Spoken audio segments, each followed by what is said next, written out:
अलसऊदी Urdu service की जानिब से फैसल बिन तलहा आपकी खिदमत में हाजिर है। अस्सलामु अलैकुम। हीरों की तलाश। पाकिस्तानी सियासत में एक्शन और सस्पेंस इतना बढ़ चुका है कि अवाम की अक्सरियत इस फिल्म में दिलचस्पी खोती जा रही है। जब फिल्म शुरू हुई तो खिड़की तोड़ रश नजर आ रहा था, क्योंकि अमरीकी साजिश के डायलॉग ने जबरदस्त सस्पेंस पैदा कर दिया था और गुलामी से आज़ादी के नारों ने भी खूब तवज्जो हासिल की थी। लेकिन फिर इस फिल्म में बार बार यूटर्न आने लगा। आज़ादी मार्च के मनाजिर भी मुतासिर किन ना थे। वजीराबाद में कातिलाना हमले के एक मंजर ने फिल्म में खासी सनसनी पैदा की। ख्याल था कि अब ये फिल्म सिर्फ खिड़की तोड़ नहीं बल्कि रिकॉर्ड तोड़ बिजनेस करेगी।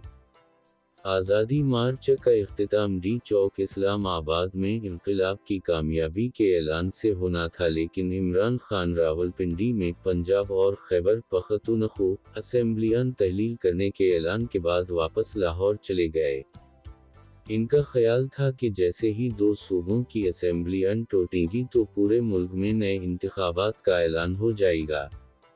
दो सूबाई असम्बलियां तो टूट गईं, लेकिन तहरीक इंसाफ ने कौमी असम्बली में वापसी का ऐलान कर दिया। इस यूटर्न पर तमाशाइयों को मायूसी हुई और वो घरों को वापस जाने लगे। फिल्म को नाकामी से बचाने के लिए सदर आरिफ अलवी मैदान में आए। इन्होंने 9 अप्रैल को पंजाब और खैबर पख्तूनख्वा में इंतखाबात का ऐलान करके इलेक्शन कमीशन को हैरान कर दिया। इस ऐलान के बाद खदशा पैदा हुआ कि ये फिल्म खिड़की तोड़ रश तो कायम न रख सकी, लेकिन इस फिल्म के वाक़यात कोई हाइन तौर क्लाइमेक्स ना पैदा कर दी। फिर चेयरमैन नैब आफ्ताब सुल्तान का इस्तीफा सामने आया। कुछ तशवीश बढ़ी, लेकिन चौधरी परवेज़ अलही की तहरीक इंसाफ में शमूलियत के मोड़ ने फिल्म में कॉमेडी का माहौल पैदा करके तमाशाइयों को हंसने का मौका फराहम कर दिया। तमाशाई जानते हैं कि चौधरी परवेज़ अलही किसी ज़माने में पंजाब के सबसे बड़े डाकू थे। अब इनसे तहरीक इंसाफ का सदर बनाने का वादा किया गया है। फवाद चौधरी ने जब इन्हें सदर बनाने का ऐलान किया तो कुछ तमाशाइयों को तहरीक इंसाफ का आइन याद आ गया। इस आइन को 1 अगस्त 2022 को कुछ तरामीम के बाद पार्टी के एक इजलास में मंजूर किया गया था। इस आइन में मरकजी चेयरमैन के साथ वाइस चेयरमैन का ओहदा मौजूद है। आइन में सीनियर नायब सदर और नायब सदर भी है, लेकिन मरकजी सदर का ओहदा आइन की दस्तावेज में नहीं है। सूबाई सदूर के ओहदे मौजूद हैं, लेकिन कोई ओहदा खाली नहीं। मतलब ये है कि चौधरी परवेज़ अलही के लिए एक ऐसे ओहदे का ऐलान किया गया है जो तहरीक इंसाफ के आइन में ही मौजूद नहीं। हो सकता है कि चौधरी साहिब की हालिया खिदमात के एवज तहरीक इंसाफ अपने आइन में तरमीम करके बगैर किसी इलेक्शन के इन्हें सदर बना दे। मुस्लिम लीग नून अगर बगैर इलेक्शन के मरियम नवाज के लिए ओहदे का ऐलान कर सकती है तो तहरीक इंसाफ चौधरी परवेज़ अलही के लिए ओहदा क्यों तख्लीक नहीं कर सकती? आखिर इन पार्टियों में फ़र्क ही कितना है? इन्हें ना पार्टी के आइन की परवाह ना पाकिस्तान के आइन की परवाह है।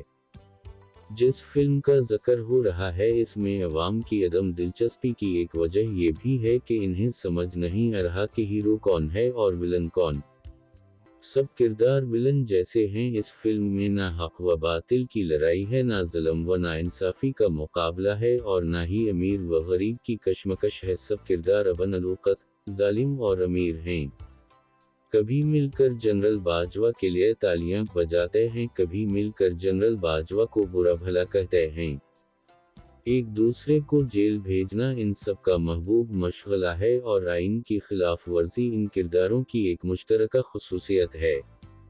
इन किरदारों की ज़ाती लड़ाइयों के पीछे कुछ इदारों का किरदार भी ढका छुपा नहीं और इसीलिए ऑडियो लीक्स भी सामने आ रही हैं। नफरत का ये आलम है कि भाई को भाई से लड़ा दिया गया है। कोई भाई बोल रहा है, कोई फिलहाल खामोश है। असद उम्र चीख कर कहता है कि मुस्लिम लीग नून पर आइन से गद्दारी का मुकदमा बनाएंगे। सुबैर उम्र कहता है कि तहरीक इंसाफ बार बार आइन तोड़ रही है। वजीर दिफा ख्वाजा आसफ ने सदर आरिफ अलवी की तरफ से 2 सूबों में इलेक्शन की तारीख के ऐलान को भी आइन की खिलाफ वर्जी करार दे दिया है। आइन के साथ खलवाड़ का जो सिलसिला अप्रैल 2022 में शुरू हुआ था वो बदस्तूर जारी है। इमरान खान के खिलाफ तहरीक अदम इतिमाद एक आइनी तरीका था, लेकिन इमरान खान ने आइन की दफ़ा 5 की आड़ में तहरीक अदम इतिमाद लाने वालों को मुल्क दुश्मन और गैर मुल्की एजेंट करार दे दिया। डिप्टी स्पीकर कासिम खान सोरी की एक रूलिंग की बुनियाद पर कौमी असम्बली तोड़ दी गई और सदर आरिफ अलवी ने इस इक़दाम की तौसीक़ कर दी। सुप्रीम कोर्ट ने कासिम खान सोरी की रूलिंग और सदर व वज़ीर आज़म के इक़दामात को गैर आइनी करार देकर असम्बली बहाल कर दी। सदर आरिफ अलवी के एक एक्शन के खिलाफ सुप्रीम कोर्ट का फैसला आ चुका है। इन्हें मुहतात रहना चाहिए था, क्योंकि सुप्रीम कोर्ट के जिस 3 रुकनी बेंच ने कौमी असम्बली को बहाल किया, इस बेंच के एक मज़ज़ रकन जस्टिस मजहर आलम मियां खील ने लिखा कि इस सारे मामले पर आइन की दफ़ा 6 के इतलाक़ का फैसला पार्लियामेंट को करना चाहिए। शहबाज शरीफ की काबीना के अरकान की अक्सरियत सदर आरिफ अलवी, इमरान खान, फवाद चौधरी और कासिम खान सोरी पर दफ़ा 6 के तहत बगावत का मुकदमा बनाना चाहती है, क्योंकि जिस गैर मुल्की साजिश को बुनियाद बनाकर फवाद चौधरी ने कौमी असम्बली में दफ़ा 5 का जिक्र किया था, इस गैर मुल्की साजिश के मुतालिक खुद इमरान खान यूटर्न ले चुके हैं।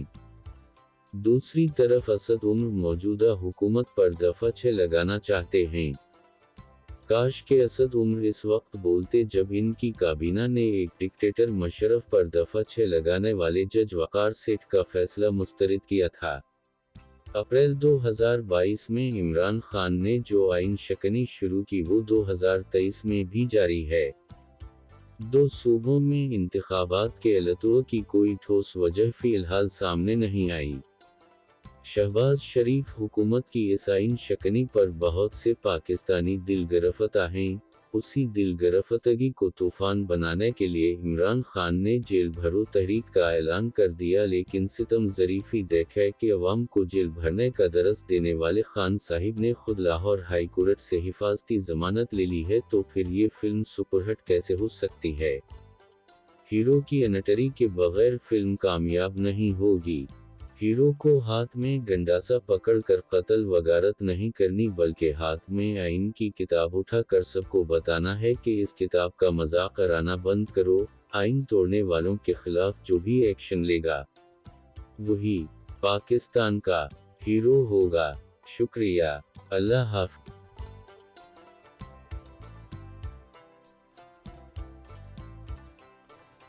और बहुत सी वीडियोस के लिए हमारे चैनल को सब्सक्राइब करें और वीडियोस को लाइक भी करें। शुक्रिया। अब आपसे अपना फैसल बन तलहा इजाज़त चाहता है। अल्लाह ताला आप सबका हामी व नासिर हो। आमीन। अल्लाह हाफ़िज़।